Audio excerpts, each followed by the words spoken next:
Değerli izləyicilər, videonu bəyənib kanala abunə olun ki, hər kəs son xəbərlərdən anında məlumatlansın. Sabah ölkə üzrə pensiyalar tam ödəniləcək. Xəbər verilir ki, bu barədə Əmək və Əhalinin Sosial Müdafiəsi Nazirliyi məlumat yayıb. Bildirilib ki, sabah güzəştli şərtlərlə pensiya hüququna malik şəxslərin də pensiyalara ödəniləcək.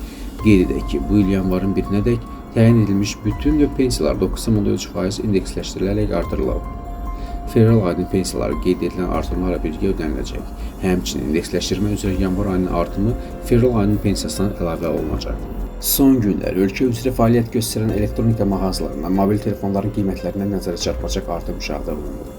Məsələn, bir müddət əvvəl giriş segmentindən olan Xiaomi Redmi A5 telefonu 170-180 manata təklif olunduğu halda, hazırda həmin modelin qiyməti 200-230 manata yüksəlib.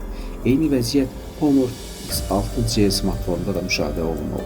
128 GB yaddaş tutumu olan telefonun qiyməti 240-260 manatdan 330-360 manata qədər artır. Bu dəyişikliklər alıcılar arasında narahatlıq yaradır və bahalaşmanın səbəbləri ilə bağlı suallar doğurur. Mobil telefonların qiymətlərinə son artımın əsas səbəbləri nələrdir? Yaxın aylarda qiymətlərin stabilləşməsi və ya ucuzlaşması gözlənilirmi?